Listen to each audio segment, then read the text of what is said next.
Bem-vindos, pessoal. Então, na aula de hoje, nós iremos falar sobre convecção.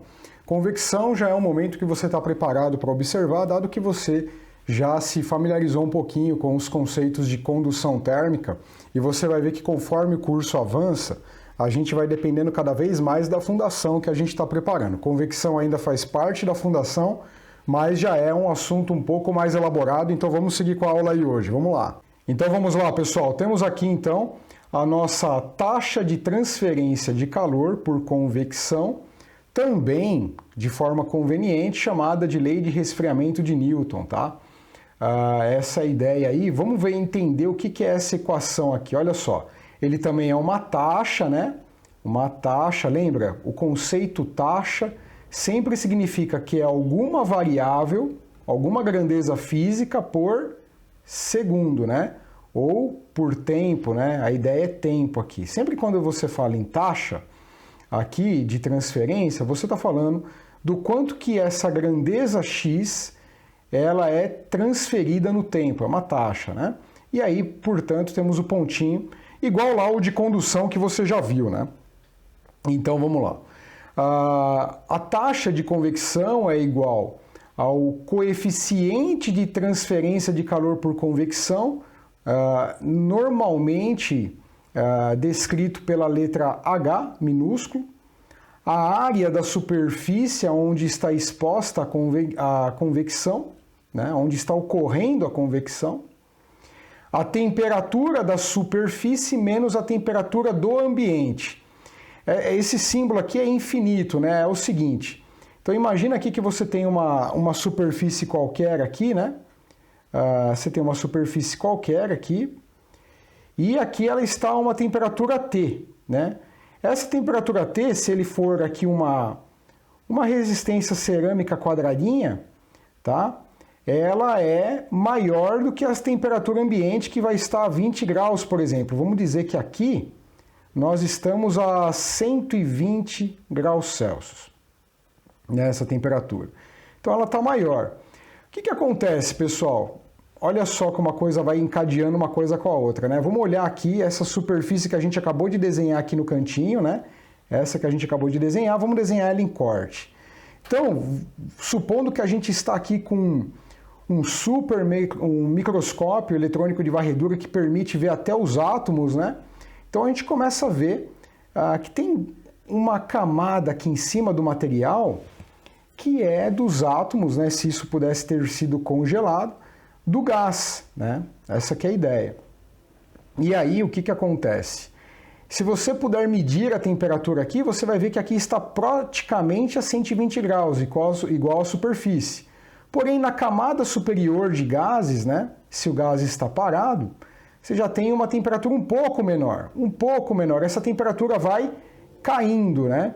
Ela vai caindo, então é mais ou menos assim lá no gráfico, né?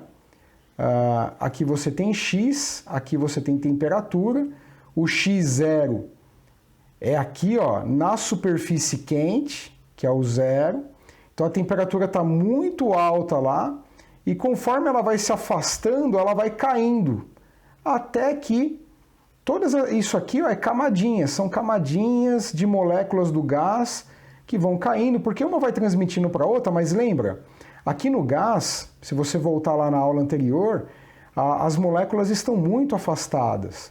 Então o que acontece? Essa aqui vibrando não diretamente já obriga a outra a vibrar, ela depende mais de um processo aí de colisão, né? Então essa temperatura, essas colisões vão acontecendo cada vez menos, com menos probabilidade, com menos energia, até que a temperatura se equaliza com a temperatura. Qual que é a ideia? Então imagina aqui a superfície do ferro de passar quente, né? Então a ideia, né? A ideia seria o seguinte, olha. Você tem aqui a superfície, vamos pegar aqui a superfície do ferro de passar. Faz de conta que o mouse aqui é o ferro de passar. Quente, né? Então quando você aproxima muito sua mão, está muito quente. Conforme você vai afastando, você vai sentindo que essa temperatura vai caindo.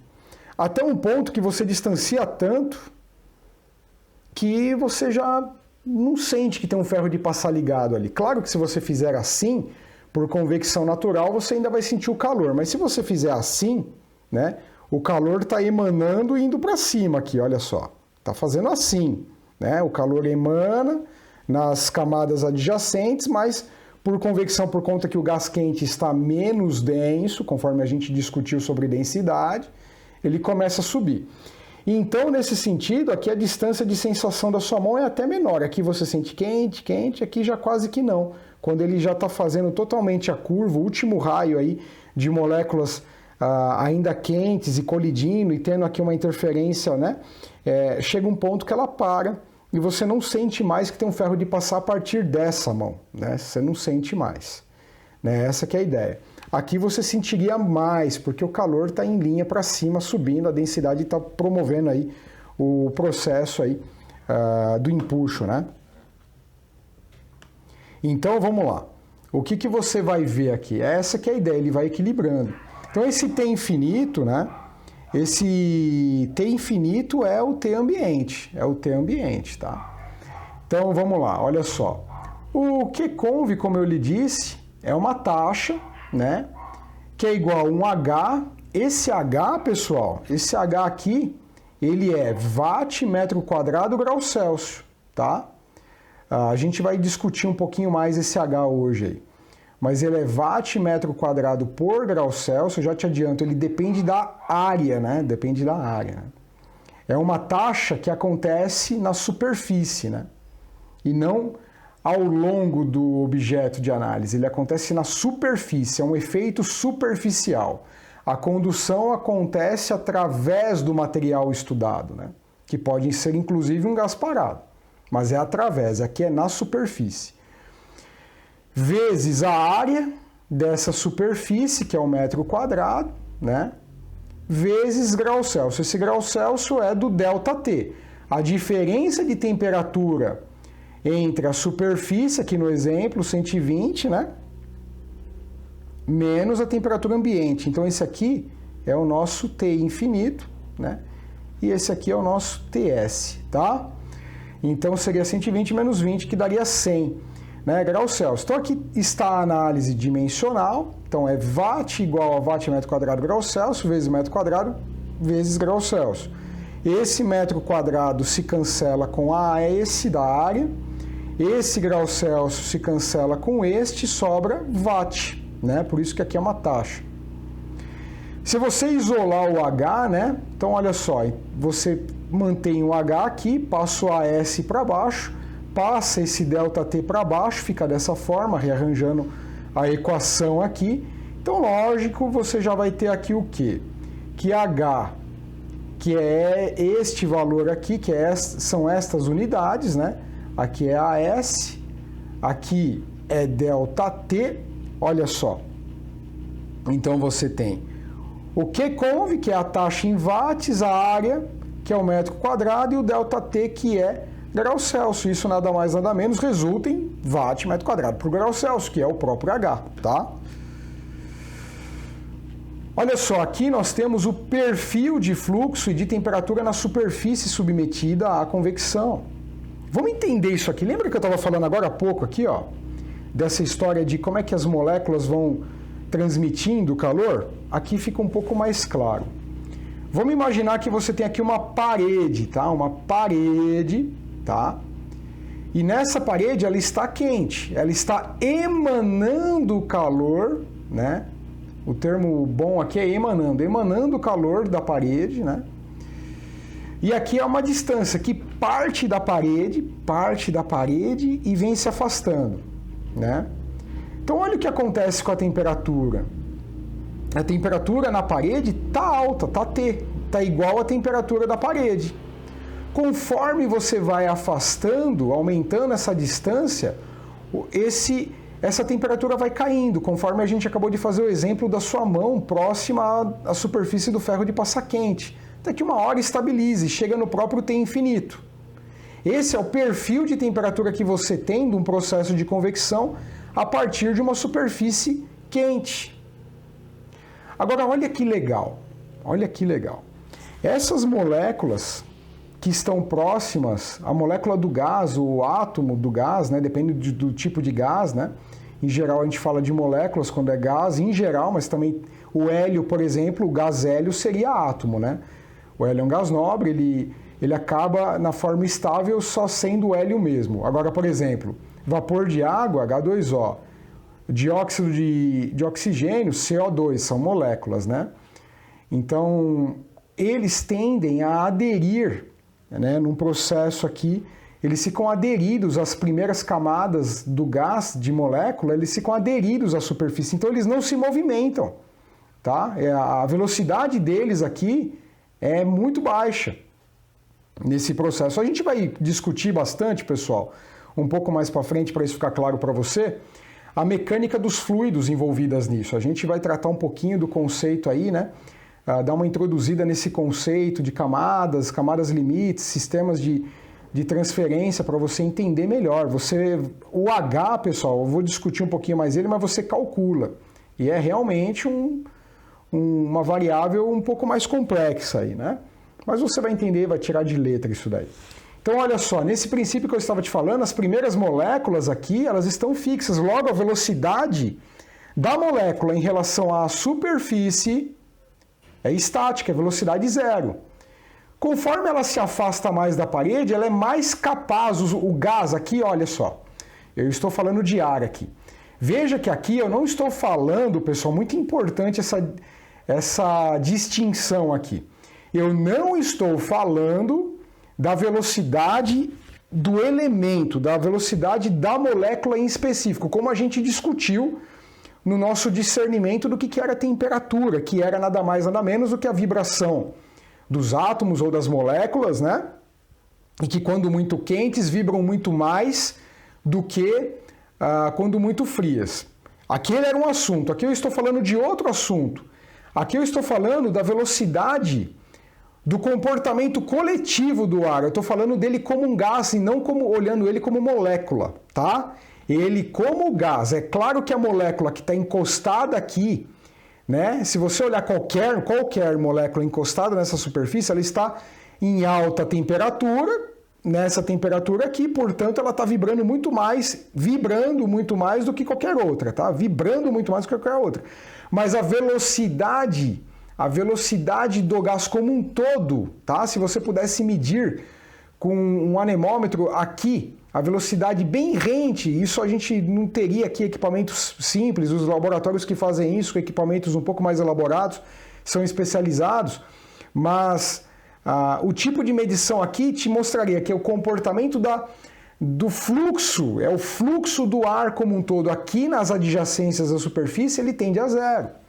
E aí ele vai aumentando até que ele chega na velocidade do ar, ou o fluxo do ar do ambiente onde você está. Então imagina que você tem um evaporador ligado, então tem um certo fluxo de ar dentro da câmara. Esse fluxo de ar, ele entra em regime, né, longe das paredes, porque próximo das paredes ele tende a zero. Eu estou falando do comportamento coletivo das moléculas de um gás, tá? No caso aqui o ar. Tá? Então, olha só, por que eu estou falando? Imagina que o fluxo do ar aqui está soprando de baixo para cima, né? Paralelo aqui, né? Paralelo a esse bloco da parede, ou, né, aqui você tem a superfície perpendicular à superfície. Então, ele está soprando neste sentido. Então, se você tiver um ventilador aqui embaixo, ó, um ventilador soprando para cima, a velocidade próxima da superfície é zero. E ela vai aumentando, entendeu, pessoal? Aí quanto mais ela se distancia, mais ela chega a um regime, e a partir de um certo regime, ela se mantém constante, ela não sobe mais, ela fica constante, tá? Ela é aquilo lá, é a velocidade que o próprio soprador aqui está impondo. Mas por mais que esse soprador esteja próximo da superfície, muito encostado, adjacente, a velocidade na superfície tende a zero, tá? Do fluxo do gás aqui, tá claro? Para pensar, pessoal, antes de entrar em desespero, muitas vezes o pessoal, eu tive experiência lecionando isso em sala de aula, muitas vezes o pessoal aqui já entra em parafuso. Cara, se você pensar com cuidado, pensar nesse conceito que eu estou te falando, reservar um momentinho para refletir sobre a molécula estar aderida aqui, e aí ela está aqui transmitindo, mas de uma outra forma. Por que ela está aderida aqui? Por conta que a força intramolecular dela com a superfície é maior. Como num gás elas já estão mais afastadinhas uma da outra, a interação intermolecular entre uma e outra aqui já é mais fraquinha, né? Já é mais fraquinha. Então, o que acontece? Ela vai ganhando grau de liberdade para poder aumentar suas velocidades, tá? Aqui, se fosse uma superfície como uma mesa, por exemplo, a mesma coisa, eu só inverti aqui os desenhos, tá? Então o fluxo vem aqui. Eu fiz isso porque aqui, quando você vê o gráfico desse jeito aqui, eu vejo que a turma entende melhor. Normalmente eu apresentava em sala de aula primeiro esse, mas como o gráfico tá virado, o pessoal já se confundia todo. Então, né, temperatura mais alta, temperatura mais baixa, a temperatura estava mais alta aqui, veio caindo, a velocidade estava baixa e veio aumentando, a flechinha está para cima. Ó, agora eu só tombei e virei esse gráfico aqui, tá? A mesma figura. Então, ó, a temperatura está alta, né? Está alta na superfície, ela veio caindo, ó o eixo da temperatura aqui, ó. Ela veio caindo até chegar no T infinito, e a velocidade estava próxima de zero nas adjacências da superfície e veio subindo até entrar num regime aqui do próprio fluxo que é estabelecido no interior, tá bom? Então essa é a ideia do perfil, isso aí se chama perfil de fluxo de temperatura, né, na superfície submetida, e também de cara aqui, logo de brinde, você também leva o perfil de velocidade, né? Olha só uma outra ideia, né? Aqui é um desenho simples, é mais conceitual para te fazer refletir. A convecção natural versus a convecção forçada. A convecção natural depende do processo aí da densidade, né? Da densidade, olha só. Por quê? Porque o gás quente, já te expliquei, ele vai ficando menos denso. Por quê? Lembra lá do exemplo que a gente deu? Então, olha só, conforme ele vai colidindo uma com a outra, né? Num gás, ele vai qualquer molécula, na verdade, mas num gás isso fica mais fácil de observar e de imaginar. Quando você tem um gás muito quente, uma molécula bate com a outra e numa velocidade e numa intensidade tão que ela acaba uma jogando a outra para cada vez mais longe, né? A gente, vamos usar já um termo interessante aqui, né? Então, olha, eu tenho aqui um gás com uma coleção de moléculas, olha, elas estão com uma posição aqui aleatória, tá? Então é assim, olha só, você tem umas certas distâncias entre as moléculas, né? Eu tenho uma distância daqui para cá, daqui para cá, daqui para cá, daqui para cá, daqui para cá, uma distância dessa para essa, dessa para essa, dessa para essa, dessa para essa, dessa para essa, dessa para essa, tá? Uma em relação à outra. Você tem várias distâncias, tá? Deixa eu pegar aqui e mudar a cor da caneta, né? Vamos pôr aqui um verde aqui, ó. Então, aí agora fica melhor. Aqui está elas e você tem as distâncias entre elas, né? Você tem as distâncias entre elas, né? Então, olha só. Tá? É mais ou menos isso a ideia que eu quero te mostrar. Agora, por que eu estou falando disso daí? Porque a distância típica entre partículas de um gás, vamos convencionar que o termo partícula guarda dentro dele, para mim não ter que ficar falando toda hora as duas coisas para você o tempo todo, eu vou falar partícula, tá? Então, ó, partícula é partícula. Uma partícula, pensa nela como uma coisa pequenininha, né, que guarda o conceito de que num gás pode ser uma molécula ou pode ser um átomo, dependendo do tipo de gás, né? Por exemplo, se for hélio, sempre vai ser átomo. O hélio vai acabar não formando moléculas, né? Se for de vapor de água, é H2O. Se for dióxido Carbono vai virar CO2, né? Monóxido, CO, metano, CH4 e os gases refrigerantes que você já está mais habituado a conhecer aqui, né? Então vamos lá, partículas. Então tem as partículas do gás aqui, né? Elas possuem uma interação, né? Pode ser intermolecular, interatômica, não importa, mas são as partículas, tem uma interação. E existe uma distância típica entre elas que a gente costuma chamar assim de livre caminho médio. O livre caminho médio é essa distância típica, é uma média, você tira uma média. Lógico que tem umas muito mais próximas, lógico que tem umas muito mais espaçadas das vizinhas. É claro que não faz sentido aqui você querer medir a distância dessa, né, para essa daqui, ó. Não é isso, é das mais próximas, né? Então, esse livre caminho médio, daquelas que estão às adjacências de uma partícula, ela é uma média. E ela aumenta com a temperatura. Então, se essa temperatura aqui for T1, quando ela for T2, vamos falar aqui T2, ó, T2, sendo que T2 é maior do que T1, nossa, as distâncias vão começar a ficar assim, ó, cada vez mais afastadas uma da outra, uma das partículas, tá? Ó, cada vez mais afastadas. Aqui tinha até algumas mais próximas. Agora está muito mais afastado. Esse afastamento, se você somar esse volume, contabilizar esse volume e a massa de cada partícula, aqui tem uma densidade muito menor, né, do que uma densidade muito menor, né? Perdi aqui o mouse. Do que essa coleção aqui. Então aqui vai acontecer o quê? Vai subir. Como é menos denso, vai subir, porque está mais quente do que esse. Agora, por que ele se afastou? Por conta das colisões, por conta das vibrações, elas estão com uma alta energia interna, por causa do calor, né, que foi cedido a elas, elas converteram esse calor em agitação, e essa agitação aleatoriamente façam com que se colidam e com colisões cada vez mais fortes, vai jogando uma cada vez mais para longe. E aí, portanto, na convecção natural, você tem que as partículas frias, né, vão ficando, porque são mais densas mais embaixo, elas encostam na superfície quente, diminui a densidade, o livre caminho médio aumenta, e aí ela sobe, né? Tá? Esse é o conceito aí, pessoal, tá entendendo? Então essa que é a brincadeira, ele fica recirculando até aqui, ó. Isso é convecção natural.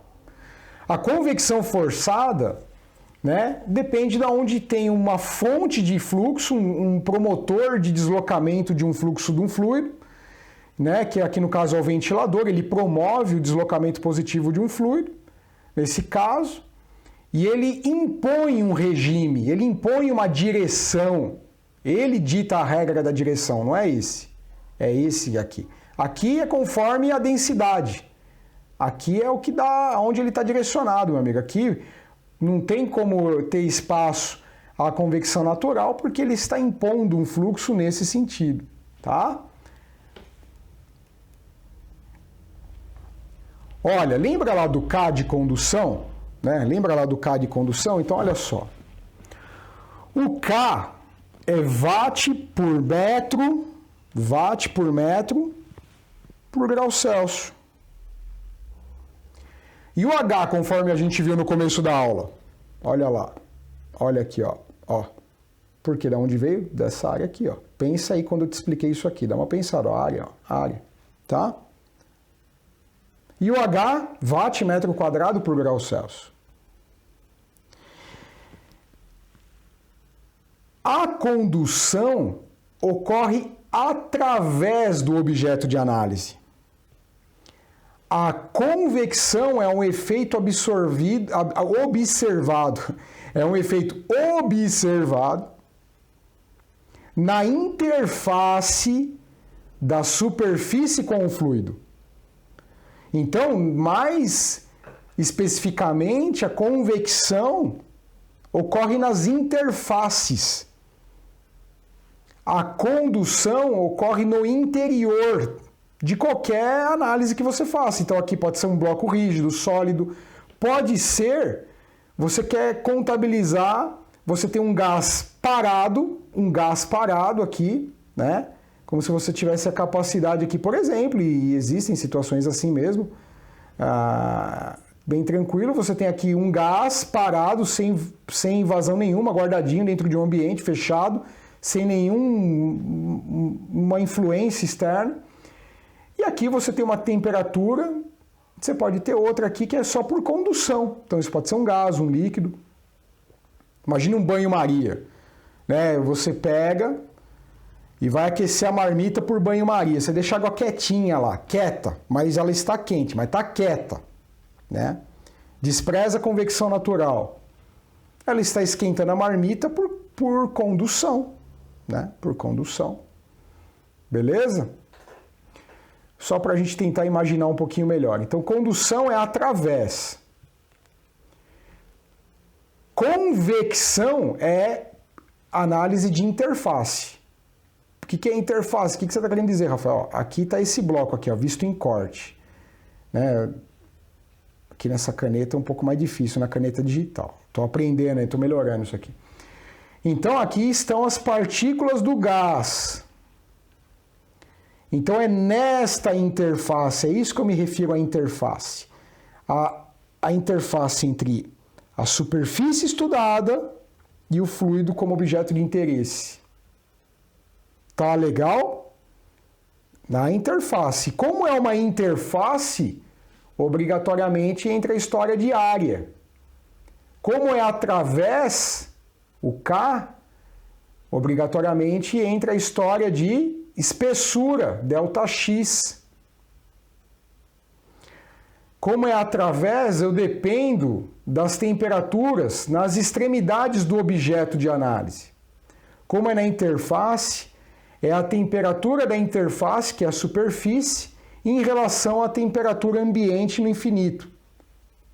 O infinito, né, é uma força de expressão para dizer aquela região daquele espaço que você está estudando em que a temperatura já não sofre mais influência daquela superfície. Como aqui.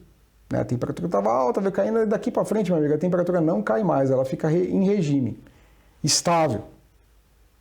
É isso que a gente está querendo dizer aqui. Valores típicos de transferência de calor por convecção, você vai aprender... Olha, deixa eu te falar uma coisa. Uma coisa muito séria, muito séria, muito séria. Vou falar aqui para você. Tem gente que faz projeto com tabela de H, igual faz com tabela de K. Tabela de K de condução térmica, condutividade térmica, perfeito. Tá tudo certo. Se você fazer projeto com H, meu amigo, a coisa é séria. E ó, vou falar para vocês. Tem muita indústria, muito fabricante, até sérios. Os fabricantes são sérios, as indústrias são sérias. Mas infelizmente tem alguns engenheiros de projetos que fazem projeto com H tabelado. Você vai entender por que eu estou falando isso. Você vai entender, tá? Você falar aqui, ó. Se você falar, eu vou voltar a tela para você ver. Você falar que tipicamente, os regimes de convecção possuem uma certa faixa, isso aqui não é nada travado, é um jeitão.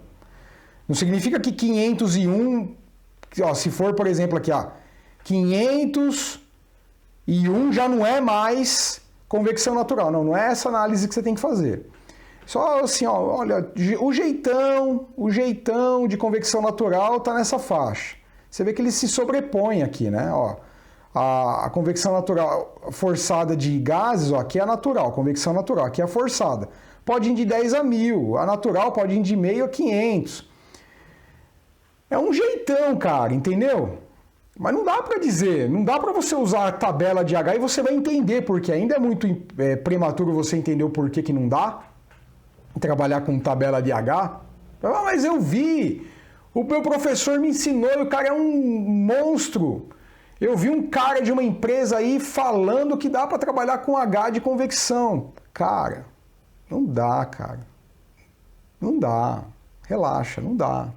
Falou bobagem, tá? Dá sim, né? Eu vou te falar como é que dá. Você vai entender como é que vai fazer, né? Você vai entender. É melhor você entender, cara. Depois a gente discute isso daí.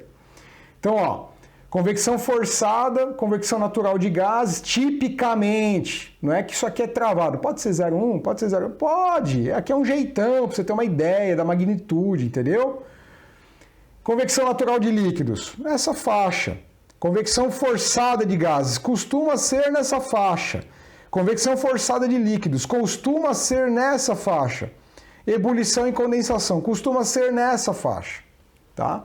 Não que não possa ser um pouquinho maior do que 100 mil watt metro quadrado grau Celsius ou menor do que 3.000, mas nessa faixa, esse jeitão. Entendeu, cara? Você tá... Aqui, meu amigo, você está fazendo uma análise de bom senso, uma análise de jeitão do número, tá? Você vai ver nos exemplos que a gente tem hoje aqui, tá bom?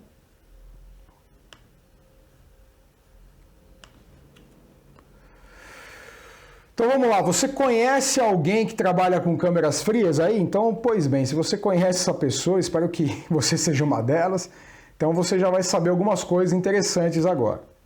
Olha só, esse artigo que eu trago para vocês aqui é um artigo em que eles estudaram aqui uma forma muito interessante, indireta, de calcular a inércia térmica de um ambiente, de uma câmara fria. Na próxima aula você vai entender um pouco melhor o que é inércia térmica, mas aqui eu vou te adiantar o assunto e eu quero aproveitar a inspiração desse artigo que eu vou te passar. Então, em termos de inércia térmica, esses caras criaram um estudo para calcular a inércia térmica dentro de uma câmara fria. Inclusive, eu vou falar na próxima aula mais especificamente do que é uma inércia térmica. O pessoal costuma apresentar de uma forma equivocada aí nas escolas, né? Nada, assim, a gente é sempre bom apresentar de uma forma correta, né? Então eles têm aqui, por exemplo, olha só, tem a pasta, tem pepperoni, quem gosta, né? A inércia térmica de vários alimentos aqui, né? Então, dá uma ideia aqui, lombo, peito de peru, farinha, pizza livre de brioche, chocolate, tem um monte de coisa aqui com as suas inércias térmicas. Mas, antes de falar da inércia térmica que a gente vai falar na aula que vem, ele também fez uns estudos muito legais aqui, esse artigo, né, que eu vou compartilhar com você, sobre como que... E aí já é uma coisa dentro do conhecimento comum, ele usou esses conhecimentos comuns para ir apoiando as afirmações deles, né? Mas ele pegou e desenvolveu aqui um trabalho muito legal, deixa eu ver qual, essa é a melhor imagem mesmo, muito legal sobre como que se comporta aqui dentro, né? Toda a parte de transferência, calcular o H de convecção, tá? Isso está embutido no trabalho que ele fez e reportou.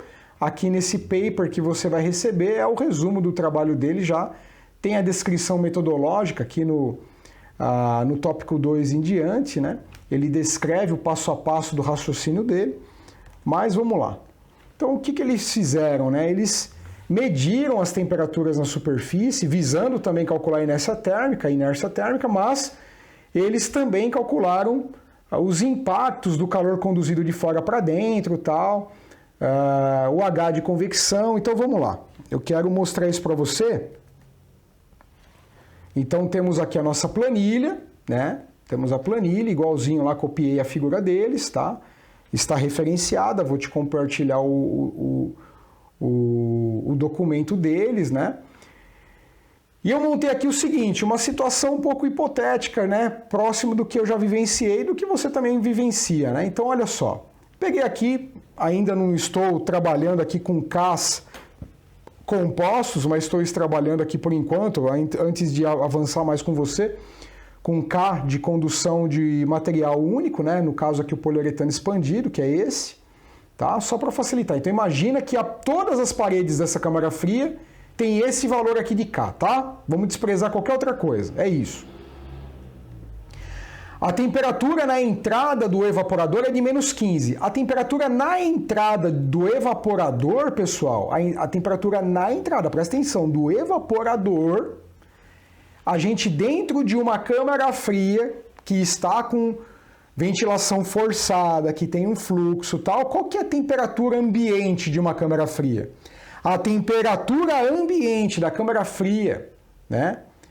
Que está lá com o seu ventilador ligado do evaporador, por exemplo, tendo um fluxo, você considera como temperatura ambiente, ou T infinito, que é o símbolo que a gente costuma utilizar, como a temperatura ambiente, tá? É essa daqui, a temperatura na entrada do evaporador. Mas, Rafael, e se aqui tiver menos 18 aqui embaixo? E se aqui tiver menos 17? E se... Ó, temperatura ambiente da câmara fria, você adota ela como a temperatura na entrada do evaporador. E aqui no caso é menos 15. Beleza? Por quê, cara? Porque, imagina, você pode ter um monte de temperaturas diferentes dentro de uma câmara fria, por conta dos fluxos, de toda a mecânica dos fluidos. Pode ser que uma prateleira atrapalhe o fluxo de gás, né? O fluxo do ar para abaixo dessa prateleira, e ali a velocidade está menor, a temperatura acaba subindo por conta de um regime de troca térmica menos eficiente, cara. E por vários motivos ali vai estar um pouquinho mais quente. O que importa é que quando todo a massa, todo o fluxo de massa retorna, ela retorna se homogeneizando, e quando ela entra no evaporador, ela está homogênea. Portanto, aqui a temperatura ambiente é aquela que você pode confiar. Aí vamos lá, o que eu fiz aqui? Eu quero que você reflita. Medir igual eu fiz lá na aula de condução, tá? Então, olha só. Tem aqui a temperatura externa das paredes, beleza? Tem a temperatura interna das paredes, a externa é aquela que está vendo o ambiente fora da câmara fria. A interna é o que está lá dentro, né? Então, do lado de fora está 19 graus positivo e dentro está menos 14. A área total das paredes, coloquei aqui, somando todas as paredes, as 4 paredes, tal, porta, tudo, 100 metros quadrados. A espessura das paredes, 300 milímetros. Beleza? Com isso você já sabe, né? Se você tem essas informações, o que você calcula, cara? Você calcula a potência conduzida pelas paredes, de fora para dentro. Então, do calor que está aqui do lado de fora, quanto que está sendo conduzido pelas paredes para dentro da câmara fria? Isso você já fez na aula passada, nada novidade. Aqui é 253 watts. Beleza? Agora, olha só. E a do teto? A mesma coisa. Temperatura externa do teto, 22. Interna do teto, menos 12,5. Área total do teto, 35 metros quadrados. Espessura, 0,3 aqui, pessoal. Ponto 3.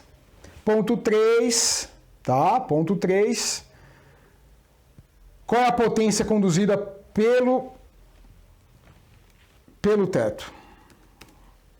Pelo teto. Deu isso aqui em watts. Tá? O que acontece? Olha só. Você tem aqui o coeficiente H. Coeficiente H. Beleza? Por que esse coeficiente é o H? Porque eu calculei ele. Como é que eu calculei? Vamos lá.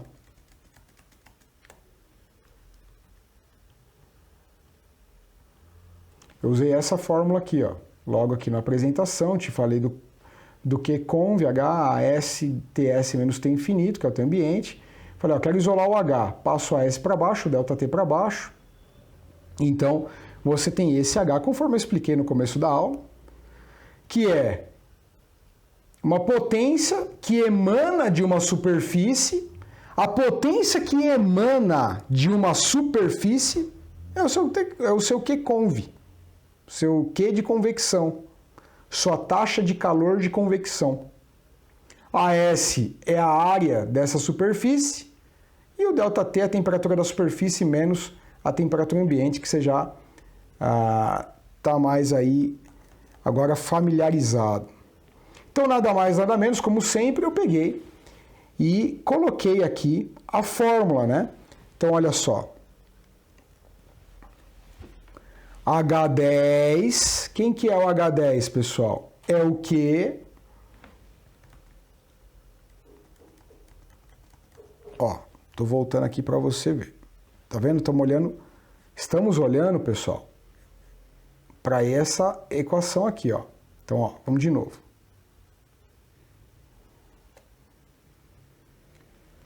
Q conv, que é quem?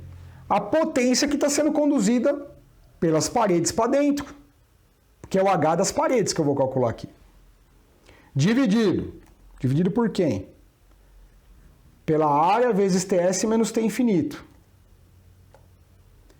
Dividido pelo H8, ó, área, vezes H7 menos H4.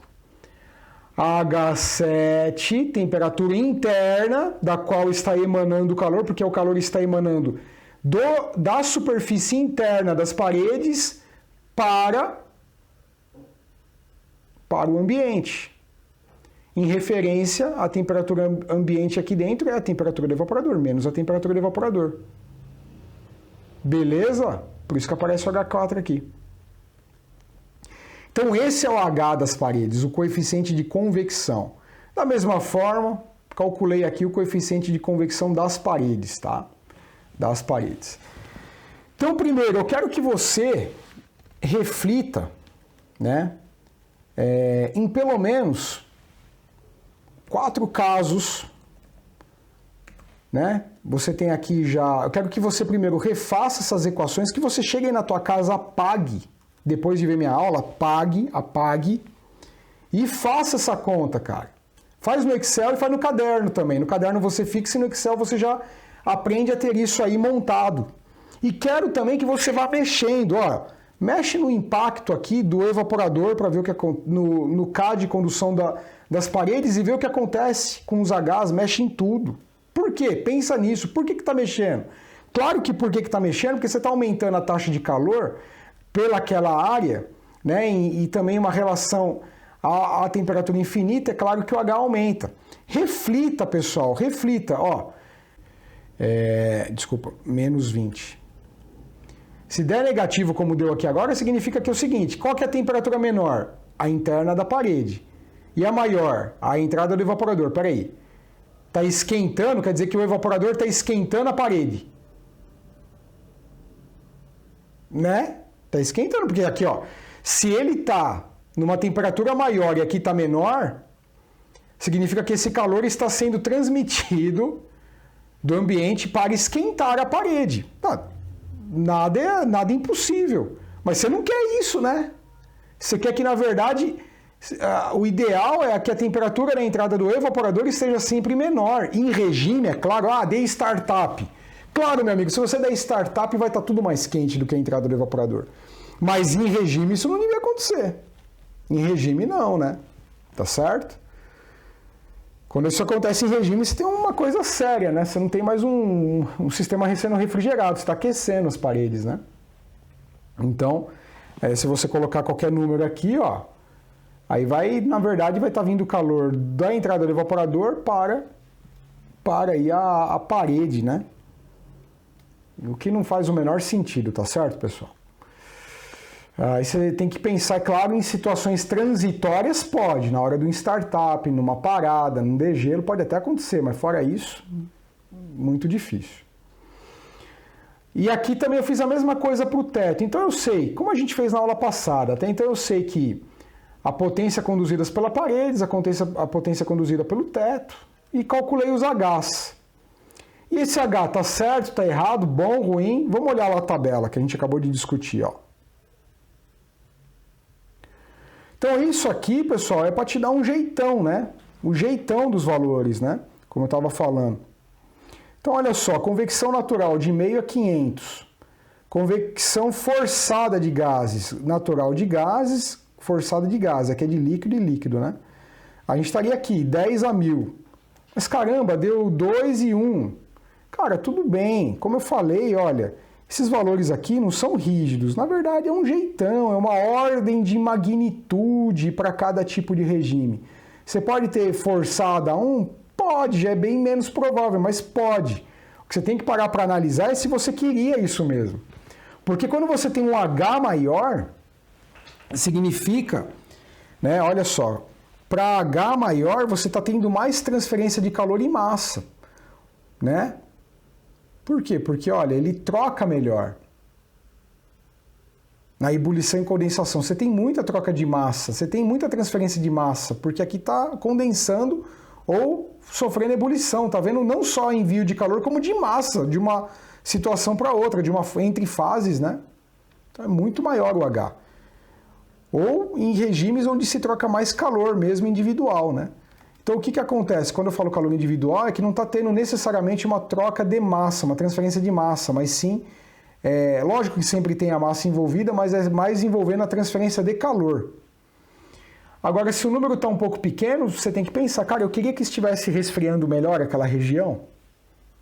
Se sim, você tem que mudar alguma coisa aí para que isso aumente. O que você pode mudar? Posição das prateleiras, posição do evaporador, tá? É isso que você tem que fazer.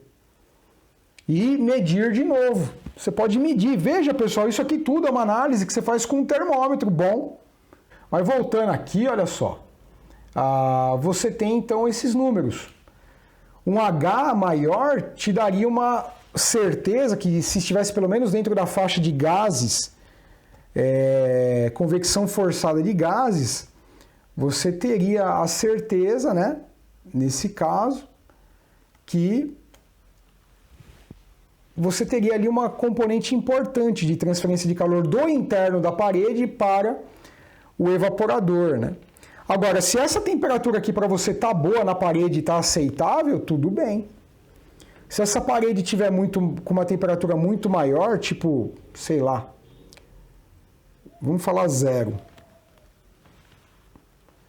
Cara, se tá tendo 0, olha como o H ficou pequenininho, ó. O H ficou pequeno. Então, se tá 0, cara, tá ruim, porque os alimentos que estão perto da parede a 0 não estão perto do menos 15, mas nem perto.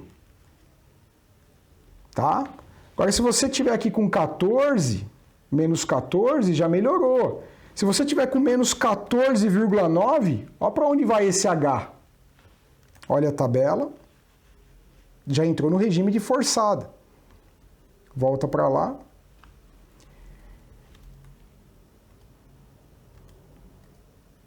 Então deixa aí. Pessoal, eu quero que você agora crie situações, outras 4 situações, fazendo os cálculos uma por uma, né? Uma por uma. E reflita.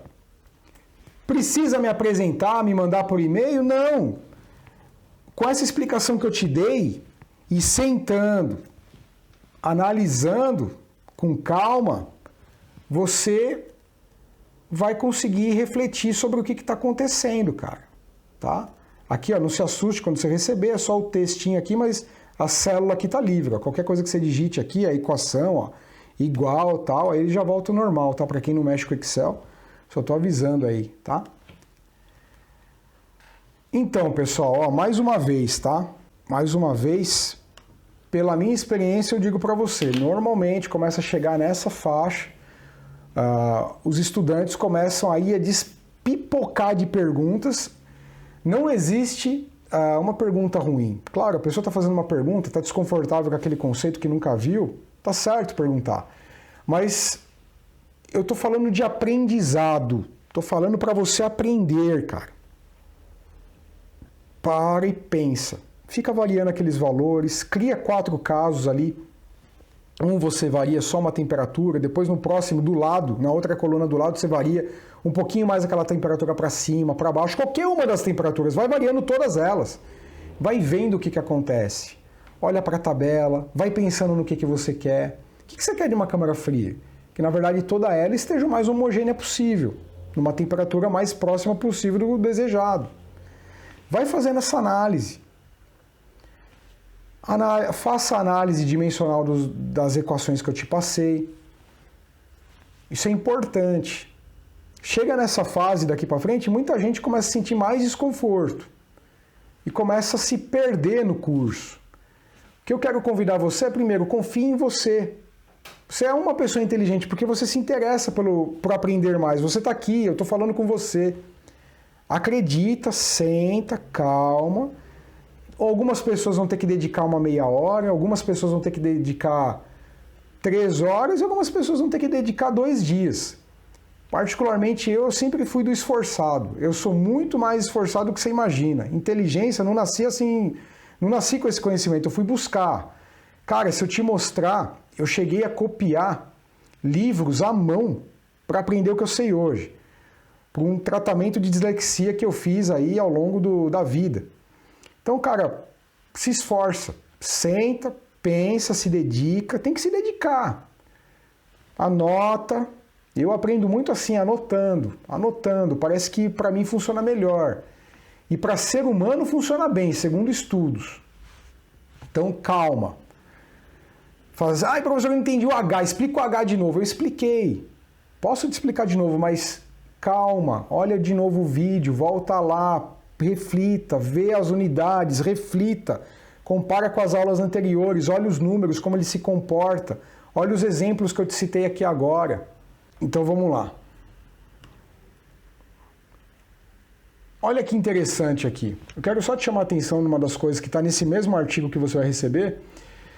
Quando o evaporador está ligado, né, a temperatura, aqui você tem a temperatura na entrada e na saída. Inlet, entrada, outlet, saída. A entrada está sempre maior do que a saída. Faz sentido, né? O gás entrou quente, passou pelo evaporador, trocou calor, né? Transmitiu calor para as aletas do evaporador. O evaporador carregou esse calor, ele transmitiu esse calor para o fluido refrigerante que está dentro das serpentinas. E aí você vai aprender o processo todo, mas ele entrou um pouco mais com calor, então, portanto, em mais alta temperatura, lembra? O calor resultou num aumento da temperatura, ele passa no evaporador, transmite esse calor para as aletas, que a absorvem, conduzem para o fluido refrigerante, e assim esse calor vai ser expelido lá no processo de condensação. Você vai entender isso ao longo do processo, não se preocupe agora. E saiu mais com uma temperatura menor. Por que aqui equalizou as temperaturas na entrada e na saída? Simples, porque o evaporador estava desligado. Só isso. Tá? Queria te mostrar isso aqui, caso você vai estudar. Então é isso o negócio. Ele ficou parado e equalizou as temperaturas porque o evaporador estava desligado. Ele desligou aqui e naturalmente as temperaturas foram subindo, né? E como as aletas do evaporador são metálicas, conduzem bem o calor, então foi questão de poucos segundos aí já para a temperatura ali que estava mais próxima à saída já se equalizar e os dois aumentarem de forma homogênea a temperatura. Na hora que ele liga, já se distancia e tem esse delta T aqui da entrada e da saída, tá bom? Cara, obrigado, aproveita essa aula, faça os exercícios e vamos para a próxima aula. Um abração, tchau, tchau!